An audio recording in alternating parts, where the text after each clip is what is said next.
Good morning.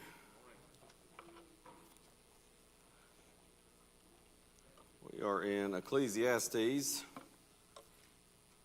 chapter 4.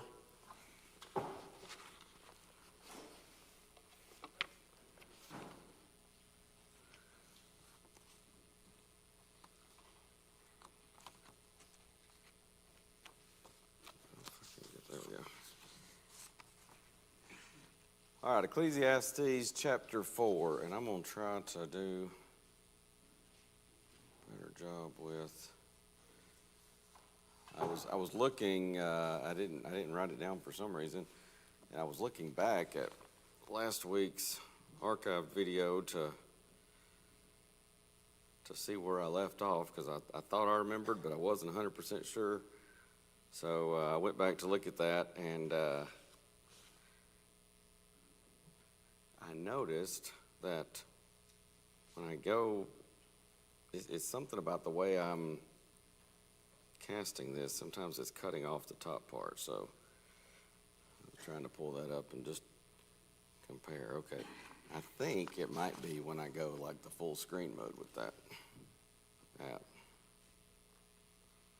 Oh, there, I got it. I don't know. But I noticed that sometimes I'll try to keep an eye on that for the sake of anybody that may be viewing that way. But we are in chapter 4, just picking up at the beginning of this chapter. We sort of wrapped up chapter 3. I told you chapters 2 and 3 seem to me to be pretty critical kind of turning points, or kind of collectively a turning point in the book as he begins to kind of unpack some observations he sees along the way in his grand experiment, research project. You know, people use different terms for that. And you'll see, I mentioned it last week, it's just a little more difficult sometimes to arrange the thoughts and the to outline, as one person put it, outline the thoughts or arguments when you get to chapter 4. Some of it's going to be very similar to Proverbs. He'll use some Proverbs along the way. But again, from last week, I'll mention this again because it is important as we go forward through this next few chapters. We're going to see a repeated emphasis on wisdom.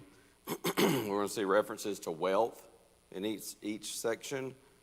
And it seems that he's turning toward a more godly viewpoint as opposed to that more bleak outlook that you see in the beginning, and especially there as chapter 2 wraps up. I mean, chapter 2, it's like it gets very, very bleak, and then he kind of starts to sort of climb out of that valley, it seems to me, in chapter 4. I looked for this last week. It seemed so familiar to me, and I scanned through my entire lesson. Sometimes, I don't know, I guess it's sometimes when I study ahead, something is so fresh in my mind, I think, well, I already said that. I couldn't find this, so forgive me if I'm repeating it, but I do want to mention it because especially at the beginning of chapter 4, this is pertinent. I know we've said it in a general way. Much of Ecclesiastes struggles with the age-old question of living in a world that has suffering and even evil. And sometimes the evil, not suffering. They're doing quite well, and the people that are trying to follow God and do right are the ones who suffer, and sometimes they're the ones that are not doing so well. And so, you know, mankind has wrestled with that throughout the years. I did mention last week, I know that, you know, it helps us to understand why Job is included in this section of wisdom literature, because Job deals with that quite a bit, really, virtually the entire book. But Solomon, he's at the end of chapter 3, or getting toward the end of chapter 3, he's pointing out this glaring similarity between humans and animals, namely being what?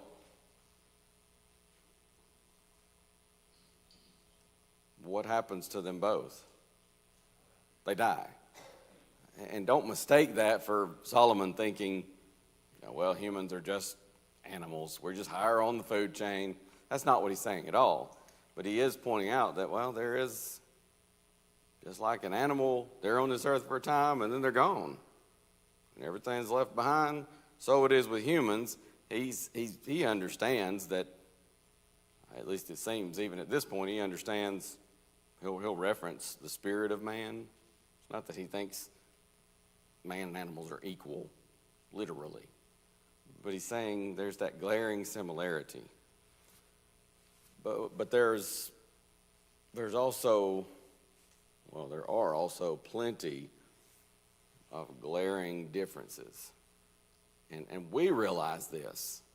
Even people, there are a lot of people, it's been several years ago, I just remember talking about it on a GBN program with Jim Dearman. He used to have a little section on there with the Good News Today program where we did news. And he asked me for a time there, he'd have me come on there and just, we'd kind of talk about items in the news and look at them from a Christian perspective. And there was a lady from, I can't remember if it was PETA or some other group, but she had made this statement, and it kind of been plastered all over the media for obvious reasons because it was just ridiculous.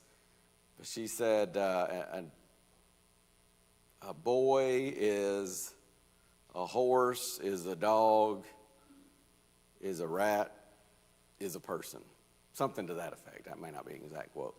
But what she was saying is, whether you're talking a horse, a dog, a rat, a person, well, it's just, they're all animals. And so, supposedly we're for the ethical treatment of animals, and that would include humans. But she was essentially saying there's no difference. But we know better than that. I mean, intrinsically.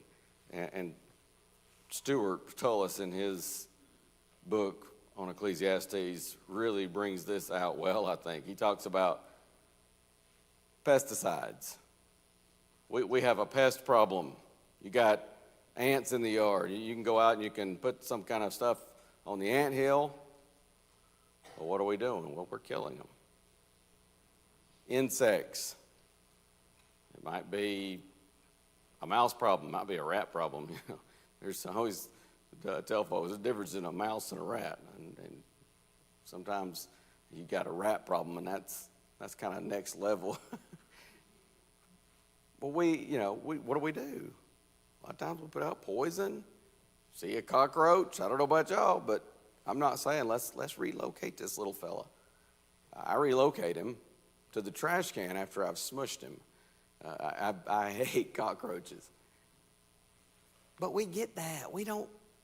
Nobody's been put on trial. We don't have pest control agencies that are, the equivalent of Nuremberg trials because of these, crimes against the living.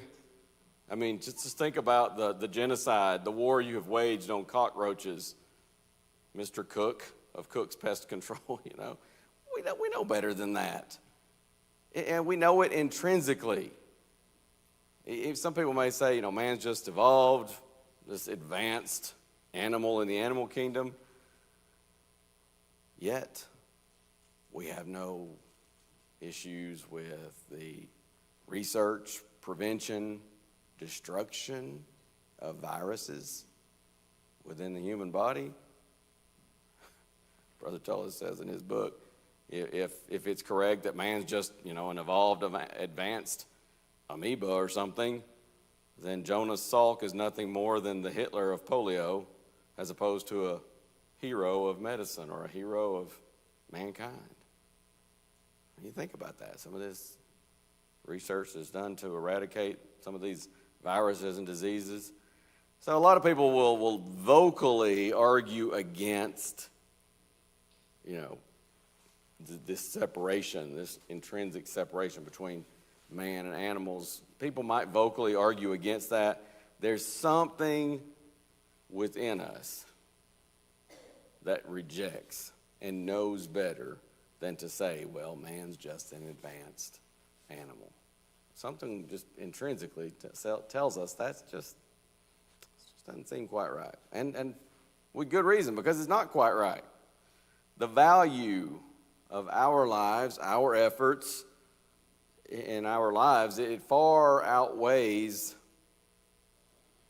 our lives and those efforts themselves. And by that, we mean that, there are times when war comes immediately to mind. There may be a situation where people are defending freedom. It may be they're defending their country from invasion. And so here's a soldier, and somebody may say, hey, man, why are you doing this? Well, I'm fighting for freedom. Yeah, but, I mean, you're out here, you're on the front lines.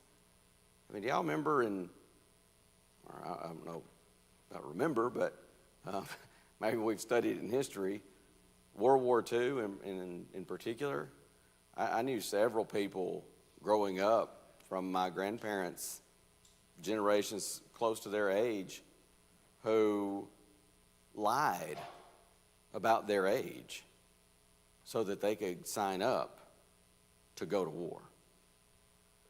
And I'm not defending the dishonesty, but what I'm saying is here are people that were eager to go to war. Now, I think probably some of that we could say they didn't realize what they were getting into. But I also know a number of them that came home even after that, and they said, hey, I'm not defending. A lot of them would say, after the fact, like, I shouldn't have lied about it, but no regrets otherwise. Because I went to fight to defend freedom. Because that monster eventually was coming to us. And it was coming for our wives, our children. And I knew, and I had to go and do my part. When people will do that, somebody says, man, you realize you're going to be on the front line, you might die. Suppose we win this war and you're dead, what good is it? Well, you know what a person would say? I'll tell you what good it is. What about my wife, my children, their children on down the road, and on and on and on? That's what good it is. Again, you don't see that in the animal kingdom. There's not an animal that'll say, hey, I'll sacrifice my life for the sake of these others so that they can enjoy freedom or they can enjoy blessings on and on down the line. But you'll see that among humankind. Not everybody, but you'll see a lot of folks that'll say, I may not live to see the success of this cause. You see it in the New Testament. People like, Steve, why would a guy sit there and I mean, they're angry and they say, you shut up. You stop preaching that or we'll kill you. I mean, why does the guy not go like, whoa, hey, time out. Y'all do your own thing. He knows there's a bigger cause.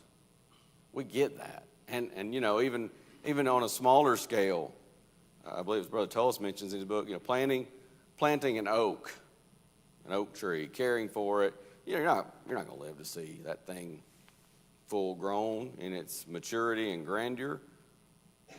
But we realize that some things come along later. It's value that outlasts me, my life. Again, you don't see that in the animal kingdom. And so when I realize there's value that far outlasts the here and now, even this life period, I realize that life with God, even with its ups and downs, it's many, many ups and downs. It does indeed have meaning, it has purpose, and it has beauty. And you see that along the way. We talked about that last week. So again, sorry if I'm repeating that. Maybe it was a week before when I said it or something. I didn't go back more than last week, but I kind of scanned through the entire lesson. And I was like, this just seems so familiar. But if I'm repeating it, repetition is the key to learning anyways, right? All right, let's go to chapter 4. So more observations. Verse 1, he says, so I returned and considered all the oppressions that are done under the sun. So he's looking at some oppression here. ESV heading has it as evil under the sun. The New King James has uselessness of selfish toil. You'll see vanity of selfish toil under beginning at verse 4. I kind of like the New King James headings there better. So he says, it's one of those weird occasions where my Bible has, like literally the first phrase of verse 1 is on one page, and I have to turn the page to get to the rest of it. So I returned and considered all the oppressions that are done under the sun, and behold, the tears of such as were oppressed, and they had no comforter. And on the side of their oppressors there was power, but they had no comforter. Wherefore I praise the dead, which are already dead, more than the living, which are yet alive. Yea, better is he than both they, which hath not yet been, who hath not seen the evil work that is done under the sun. It gets a little bit dark again here, because he says, I look and I see these people that they're oppressed, and they're just kind of under somebody's thumb. We use that expression a lot. And I see I see the tears of the oppressed. In other words, it may be literal weeping. It may just be the toil, the bondage that they deal with. And just, boy, that's tough. And here you got somebody that's just oppressing them. Again, there's that. This is the reason I want to mention that about you see this idea of struggling with the problem of evil and suffering in the world. You see that as a theme in the book, because here it comes out as much, these first 3 verses or so, as much as anywhere, where he's like, what's going on? Here are people that they're hardworking, they're honest, good people, and they suffer. Yet you got the oppressor. It does seem to me, though, that he says, when you look at these verses, it seems to me that he's saying that both of them, in a sense, have no comforter. And to me, these are, especially these first 3 verses, there are a few spots in chapter 4, but these first 3 verses or so, to me, are very tough to figure out exactly what is he saying. And so you'll hear me several times say, well, it seems like maybe, and the reason for that is it's just hard for me to say with absolute certainty, because some people look at, in fact, I was trying to think, was it one of the translations that, look at verse, well, it's still there in verse 1 in the New King James. Look, the tears of the oppressed, but they have no comforter. On the side of their oppressors there is power, but they have no comforter. Then you have the way the ESV does it, tears of the oppressed, behold, the tears of the oppressed, they had no one to comfort them. On the side of their oppressors there was power, and there was no one to comfort them. So it really isn't much easier to tell in any of these versions, but the question is among commentators is, when he says there at the end of verse 1, on the side of the oppressors there is power, but they have no comforter. Who's the they that has no comforter? Well, it sounds like he's saying they're the oppressors. It may be that he's looking back to the oppressed. And some folks will look at the verses here and they'll say, well, to me it makes more sense that he's talking about the ones who are oppressed. And it's just this idea of they're just under the thumb of that oppressor. And it could be that. I don't know, but I've gone back and forth on this, but I still, as of right now at least, kind of leaning toward he's saying, yeah, the ones who are oppressed, they don't have anybody to comfort them. But you know what? Look at the oppressor. He may be so mean, nasty, ugly that he doesn't have any friends. Maybe he's so greedy and consumed with self, he doesn't have a family. And, well, who's his comforter? He goes around taking advantage of people, oppressing people, and that's a good way to go through life with 0 friends, 0 people close to you. So it may well be, and again, I kind of am leaning toward that direction, that he's saying, hey, you know what? You might think to yourself, well, hey, I got the solution. I'll just be the one who's the oppressor. Problem solved. Well, not so fast, Solomon says. Because I'll tell you what, and he's going to go on down later in the book, or later in this chapter, and talk about that. Two are better than one. You think you'll just go through life all by yourself, and hey, that's a cheaper way to live, man. If I don't have to support a wife, I don't have to support a family, and I got the solution here. And he says, well, not necessarily. So that's again, understand that's it's difficult to say for sure, but if I'm right and lean in that direction, it's saying here that the oppressed is many times powerless. He's constantly under the thumb of the man, we sometimes say. But the oppressor, though he has power, and it is troubling, there's that struggle with evil and suffering, seeing cruel, mean, nasty people have power. Though he has that power, yes, he's lonely. Nobody really cares about him because he's isolating himself from people with his behavior. But he's, again, if I'm correct here, both have in common here that there's no comfort or comforter for either. Nobody's standing up for the oppressed. Again, that's not always going to be the case. It's kind of like with Proverbs. Sometimes, there are some exceptions to these truisms and such. But nobody's standing up to comfort the one who's oppressed. The oppressor's power a lot of times leads him to think that he's self-sufficient. It leads him to be so self-centered, so self-focused that he leads a very lonely life many times. So again, the idea that, well, they both got their pros and cons and some serious negatives on both sides. So what is Solomon's conclusion? At least in this immediate moment.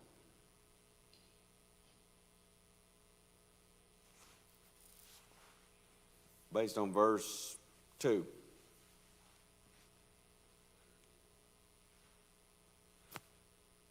I tell you what, Solomon says, the ones you ought to be envying, not that rich dude, is oppressing others because he's going to be lonely and one day he's going to be crying. Nobody's going to be there to comfort him. Don't envy the oppressed because he's under the thumb of the man. I tell you who to envy, the dead. It goes a step further because what does he say almost immediately on the heels of that? No, I'll tell you who to envy. Who? The one that never was even born.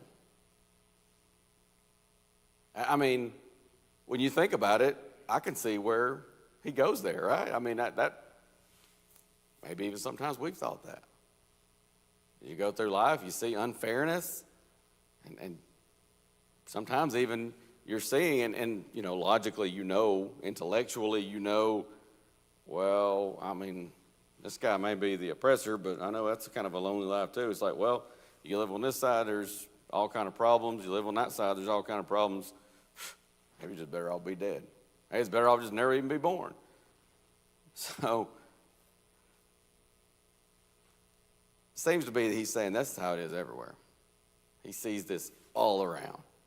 And so there's that kind of despairing phrase, I return, considered all the oppression that is done under the sun. Yes, sir. Like he was depressed, having a dark view of life itself. At this point in his life, it was just like, man, look at everything that's going on. It's best that I just not move forward. Yeah, I mean, he is really, really struggling with, it seems, again, you got kind of a turn here where it's starting to build, kind of climb out of that valley, but just kind of some observations here, and he's just, this is what I see in the world, and like, man, it is. It's kind of bleak. And again, we might think, well, me, regular old Joe, I'm going to struggle to find meaning in life, but if I had wealth and all that, and then I would, this would all make sense. And Solomon's like, not necessarily. He struggled with it as much as anybody.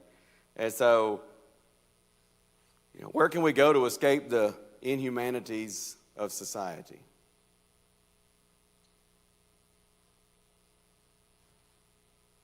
I mean, where can you go? There's nowhere. Solomon's right. It's everywhere. It's not to say it's just there are no good people. There are no people that are not doing that. He's just saying it's a part of life. It's a part of, we often say it's a part of life in a fallen world. The only place we escape all this is the grave. And that's kind of the point there in verse 2. Hold your spot here, and let's go back just a little bit to the book of Job. Again, I mentioned it makes more and more sense why Job is included in the section that we call wisdom literature. Look at Job. I feel like I may have a typo here. Let me see.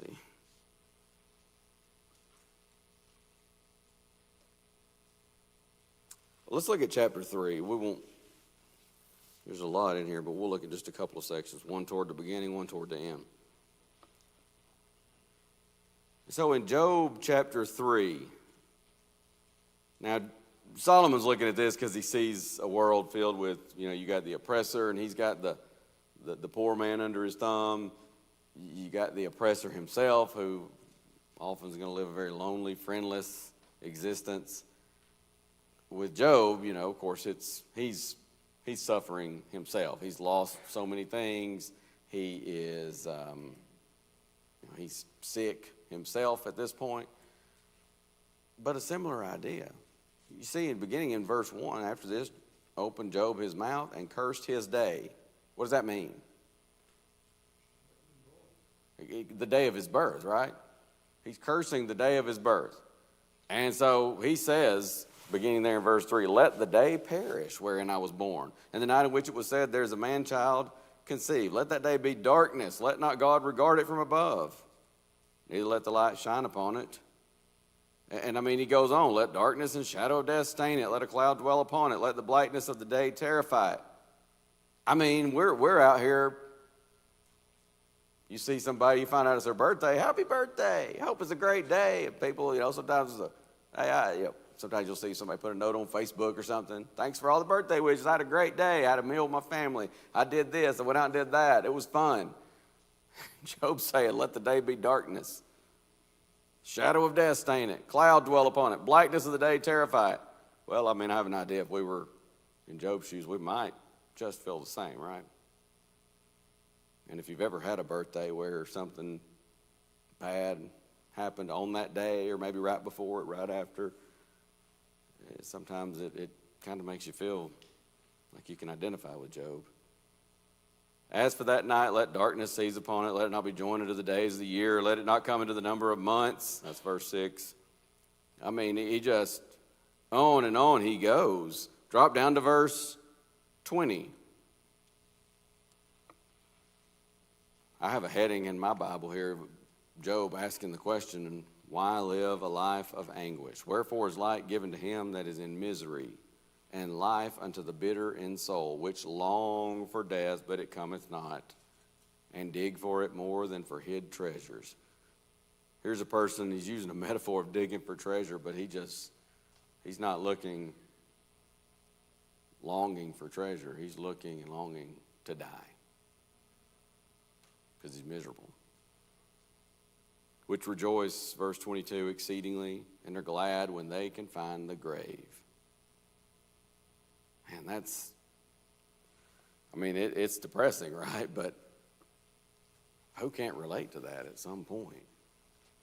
And I'm not saying I've ever even hinted at coming close to the kind of suffering Job endured. But we've all probably felt that way at some point. You just think, man, maybe I'm just better off not even here. And sometimes it's not that we're necessarily literally suicidal. It's just that you just kind of are throwing your hands up, as it were, going, what is the deal with all this? And there was another verse, getting back over to Ecclesiastes, but there was one I had in Jeremiah that I'll just read it. It's just a single verse if I can find it. I keep doubting my references. That last one I thought for sure was a typo, but it was correct. Yeah, this one's right too.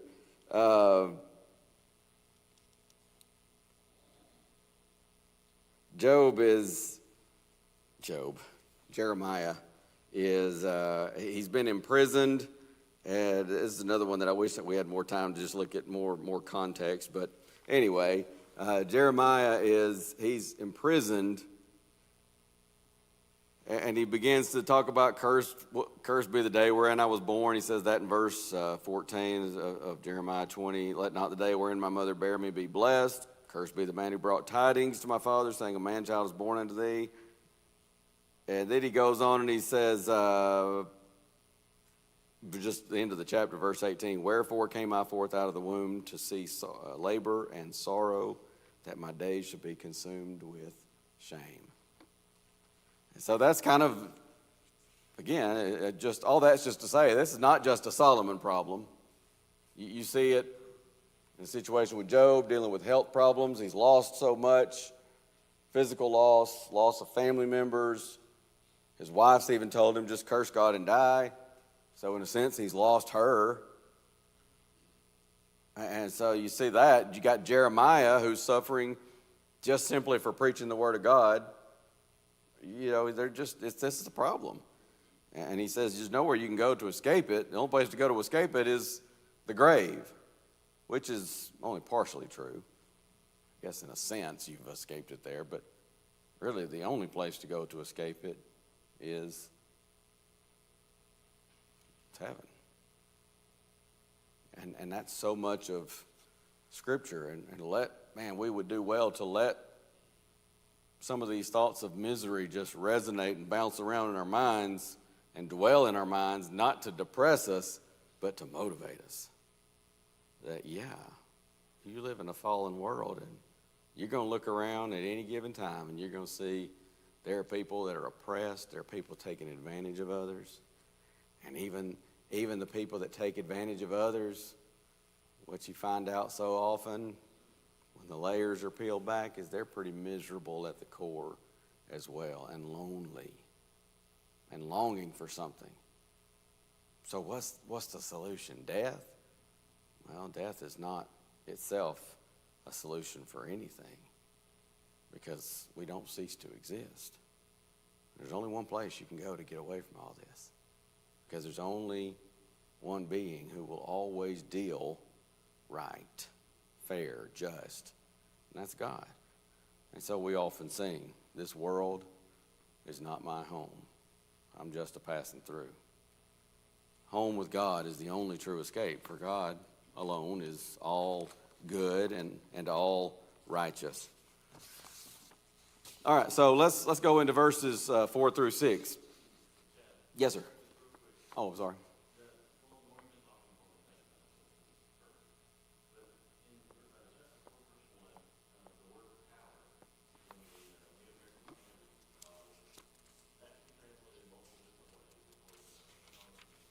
Mm-hmm.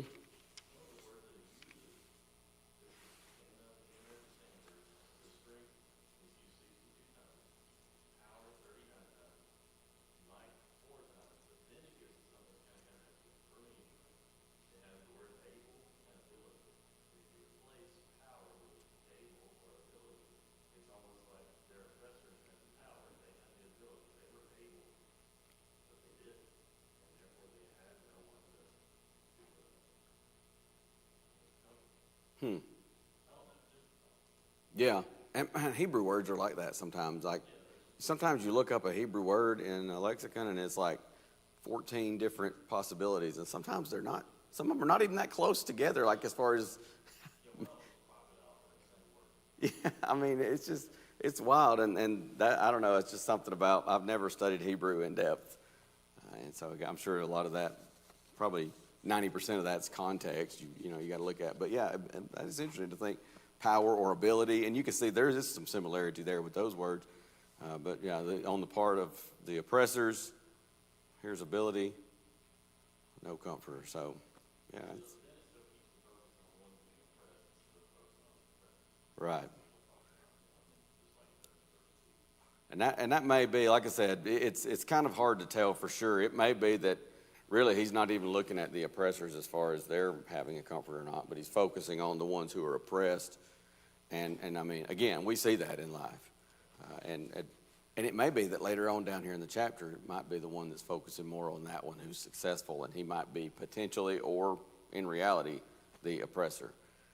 So yeah, thank you for that, brother. Good thoughts there. So let's look at verses 4 through 6, and just a couple of observations here, and I'm gonna try my best to get through this chapter. There's not as chapter 4 is a short chapter, so I think we can make it. He says, verse 4, again, I considered all travail and every right work, that for this a man is envied of his neighbor. This is also vanity and vexation of spirit. The fool foldeth his hands together, eateth his own flesh. Better is an handful with quietness than both the hands full with travail and vexation of spirit. Well, not only do men suffer due to injustice and wrong, they also suffer due to envy. So again, this might be where it's turning the focus to that wealthy potential or real oppressor, because he says, you work hard, you diligent, you save up a lot of money, you have a lot of possessions, whatever. Well, people are going to envy you. You might be the most diligent, hardworking person and end up just hated and oppressed because others envy you. Or you might just end up lonely because others envy you. But it seems like in verse 5 he says laziness isn't the answer either. The fool folds his hands together, he's just consuming his own flesh. In other words, it's self-destructive, counterproductive. Laziness isn't the answer. Well, if I work hard, I'm going to be envied. Some people aren't going to like me because of that. Well, so I should just not work at all. No, Solomon says that's not the answer either, because that's just counterproductive and it's self-destructive.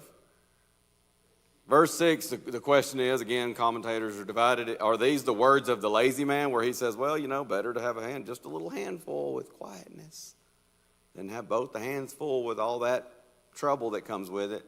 I just don't think that makes as much sense. I've seen some that take that position. I think it's most likely Solomon's observations. He's saying, by inspiration, you're better to have just a handful and have quietness, peace, than to be just filthy rich with all the travail and vexation of spirit. And I think particularly he's saying here, balance. Don't be lazy and just sit and say, well, more money, more problems, so I'm just going to sit over here. I got a solution. I just don't work. That's not the solution. But he says, don't get so consumed with it that you think it's going to bring you real meaning and purpose in life, whether it's work itself or the money that comes from it.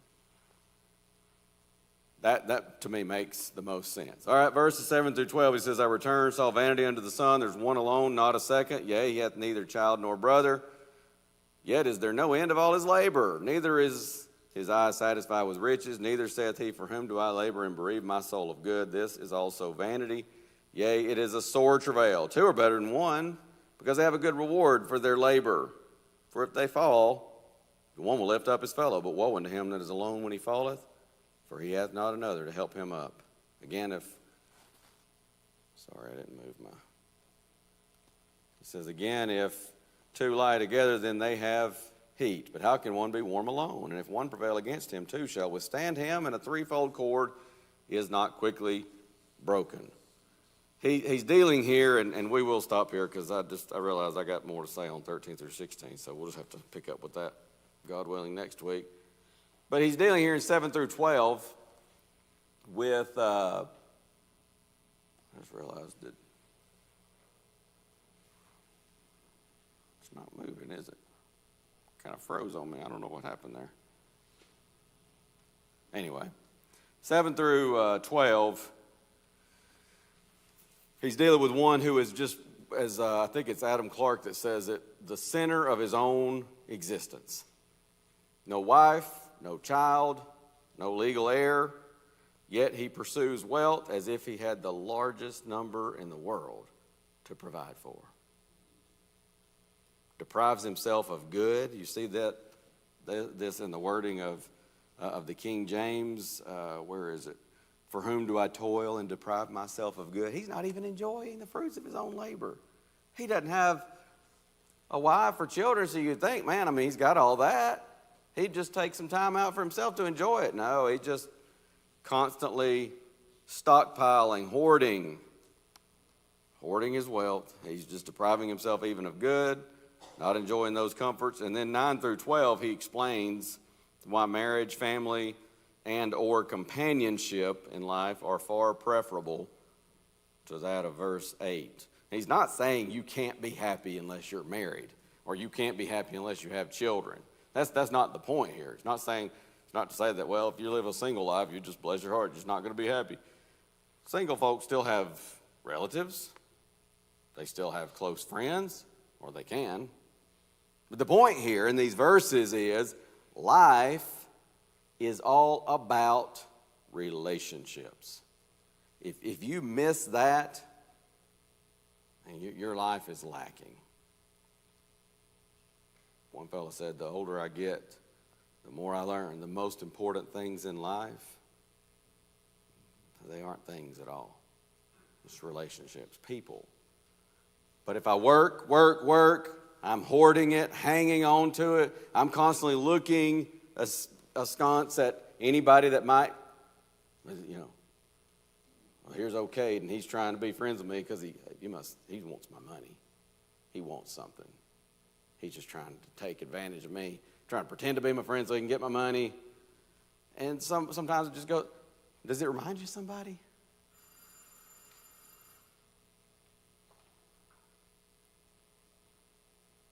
Nobody going where I'm going with this? Judas. I'm not even thinking Bible character. I'm thinking a totally fictional character. I see Carrie nodding her head. Say it, Adam. Ebenezer Scrooge. That's who immediately came to my mind. I mean, no family, no nothing. And you would think, I mean, a guy like that, he's just loaded. He's going to help others, be generous. Nope. Just mine, me. Give me more. Man, that's exactly who came to my mind in 7 through 12. And the writer says here, well, the wise man says that's a miserable existence. Two are better than one. Life's all about relationships. Thank y'all very much. We'll have a break before worship.